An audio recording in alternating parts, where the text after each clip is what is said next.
안녕하십니까. 신의균 군사TV 디펜스 브리핑입니다. 자, 오늘도 아주 중요한 군사 무기 관련 소식 전해드리겠습니다. 우리 한국 방산 25년 들어와서도 여전히 잘 나갑니다. 그리고 제가 심층 분석 또 위클리 디펜스를 통해서 우리 한국 방산이 지금 이 시대적 상황에 발맞추어서 더욱더 폭발적으로 성장할 수밖에 없다라는 그 분석을 신의균의 국방TV 월요일 위클리 디펜스를 통해서 분석을 해 드릴 텐데요. 그 분석의 신호탄이 되듯이, 자, 우크라이나와 국경을 마주하고 있는 국가들, 그 중에 나토 국가들 여러 국가가 있죠. 그 중에 슬로바키아 있습니다.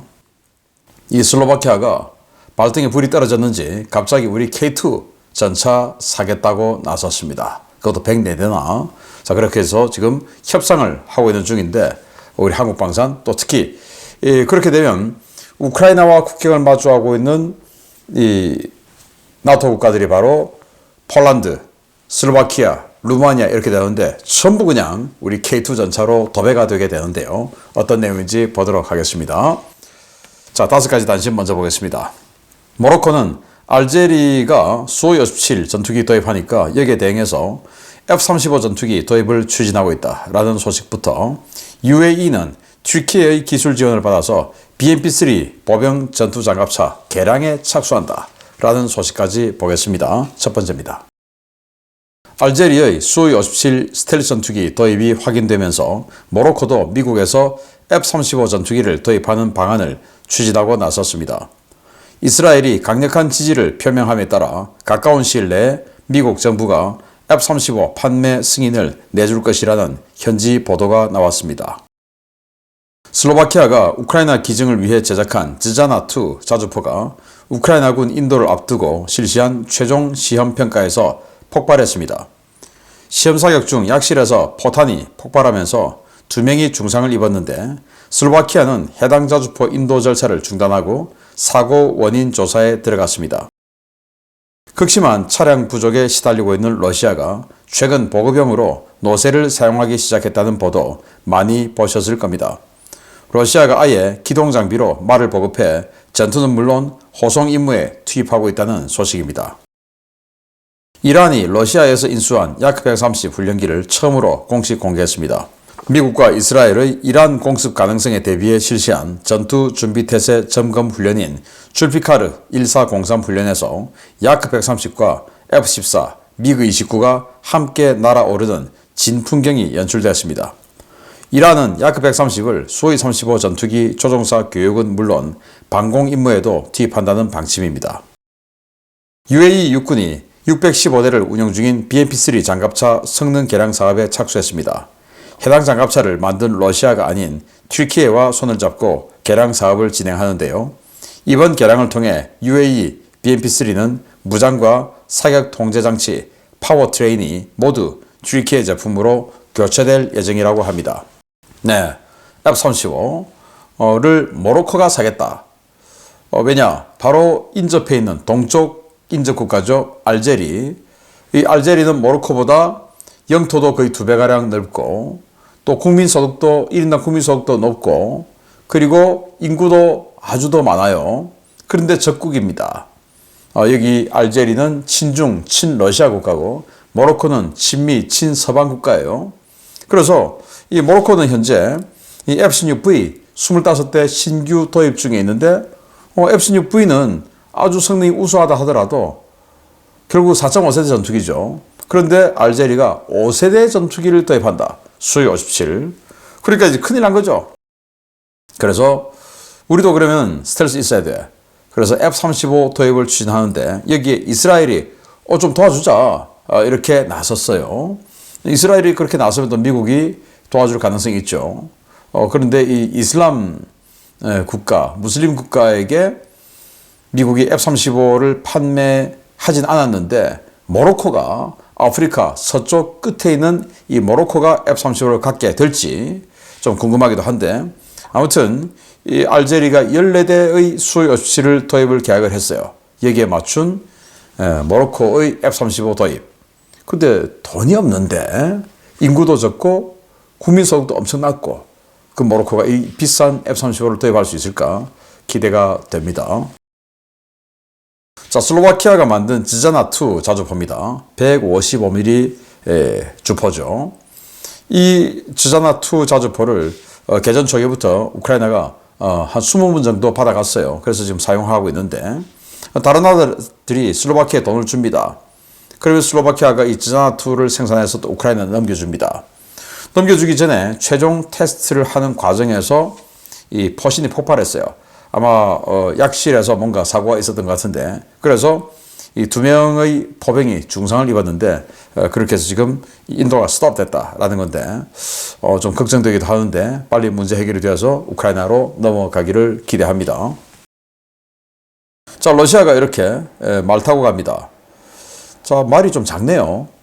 이 말에 보면 대전차 로켓도 탑재가 되어 있습니다. 전투용이라 이거죠. 보급용이 아니고 대전차 로켓, 그리고 이 기병은 지금 이 소총을 어깨에 걸어매고 있습니다. 그리고 말에 대전차 로켓을 지금 걸쳐놓고 있죠. 자, 이런 거 보면 전투용이다. 전투 정찰용이 되겠죠. 자, 워낙 이제 차량이 부족하니까 이제 말까지 동원하는 러시아가 되겠는데, 네. 뭐 그래도 좀 멋있기는 합니다. 자, 이란이 지금 줄피카르 1403이라는 훈련을 하고 있는데 이게 바로 이스라엘과 미국이 공습하는 것에 대비한 방어 훈련이에요. 자, 이게 지금 동영상 보시면 야크 130이 자꾸 나옵니다. 야크 130 혼자서 단독으로 이륙하는 샷도 나오고, 이 야크 130은 그냥 훈련기예요. 레이더도 없어요. 그런데 이게 자기네들은 처음으로 뭐 최신 도입한, 아주 오래간만에 최신 도입한 그런 비행기다 보니까 이걸 자꾸 보여주는가 본데, 뭐 밀리터리 마니아가 아니면 야, 제트 비행기 있네 라고 생각되지만 쟤들처럼 뭐 이런 사람들이 보면, 참고로 날개나 또 이 동체에 빨간색 또는 주황색 이런 도색을 한 건 다 훈련기입니다. 우리 T-50도 빨간색 도색이 좀 들어가 있죠. 그리고 다 훈련기예요. 자, 훈련기 도색을 하고 그건 뭐냐? 그리고 전투용으로 지금 쓰고 있는 거죠. 어떤 전투용으로 쓰냐? 멍텅구리 폭탄이라고 떨어뜨릴 수 있으니까. 자, 그래서 지금 현재 5대를 인도받았다. 몇 대 계약했다는 알려지지 않았으나 야크 130을 5대 인도받았다.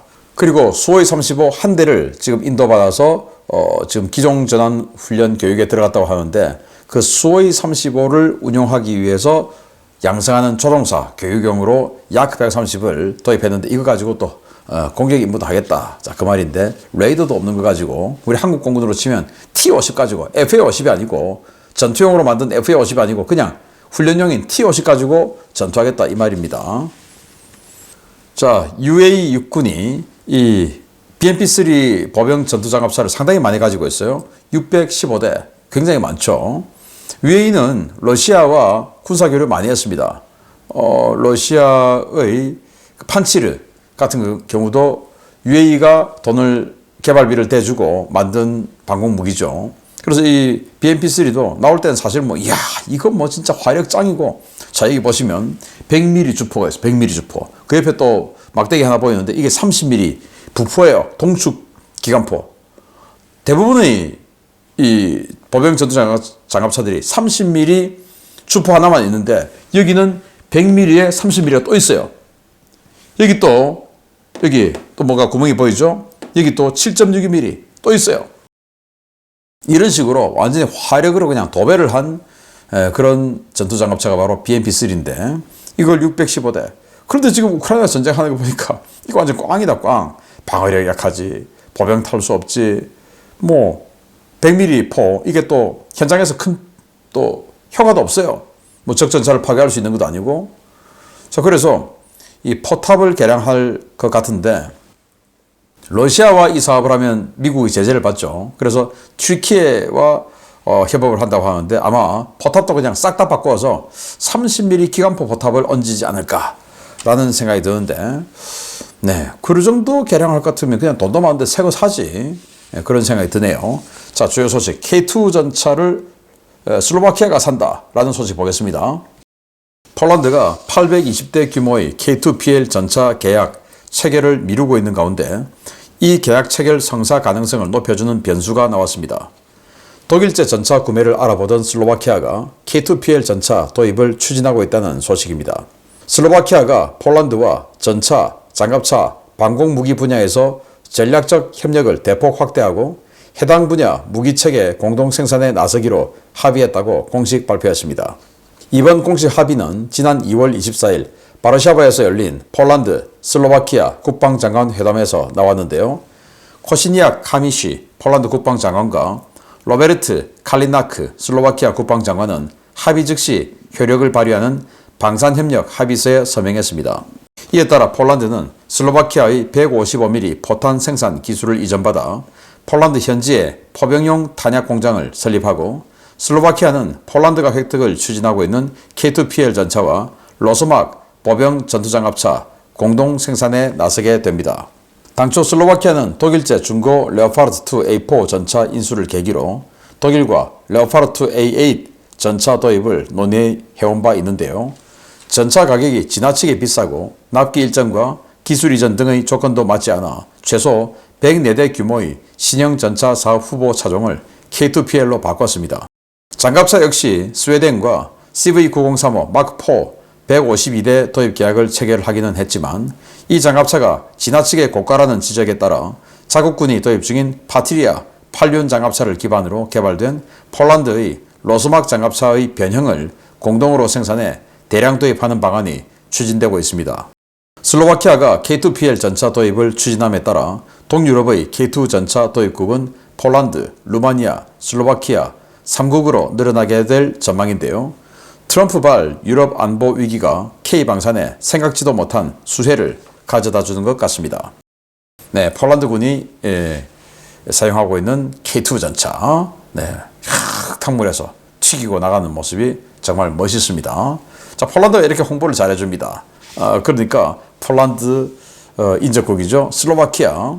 이 슬로바키아가 국방장관 회담을 통해서 폴란드와 세 가지 측면에서 이 방산 협력을 하자라고 MOU를 체결했는데 첫 번째는 포탄입니다. 슬로바키아가 아까 보셨던 즈자나2 자주포를 만들듯이 이 포탄 분야에 좀 강점을 가지고 있나 봅니다. 그래서 슬로바키아의 포탄 기술을 폴란드가 이어받아서 폴란드에서 자체적으로 포탄을 155mm 야포탄을 생산하는 공장을 만들고 그 이제 슬로바키아가 도움을 주는 거죠. 이익을 보는 거죠. 그리고 두 번째, 폴란드가 지금 이 한국의 로템으로부터 라이센스 획득해서 생산하게 될 K2PL 그거 우리가 좀 사자. 104대. 이제 이 합의를 하고 그리고 또 폴란드가 자체적으로 만든 8륜형 차륜형 보병 전투 장갑차가 있어요. 로소막.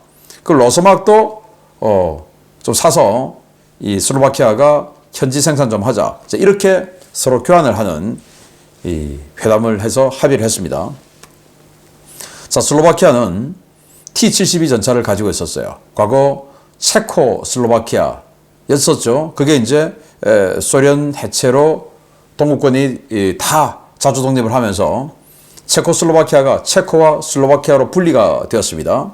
그리고는 이 슬로바키아 또 체코는 동시에 나중에 나토 가입했죠. 그래서 원래는 동구권이었으니까 T-72 가지고 있었어요. 그 T-72를 우크라이나에 주고 그 대신 독일로부터 레오파르트2 A4를 몇 대 받았습니다.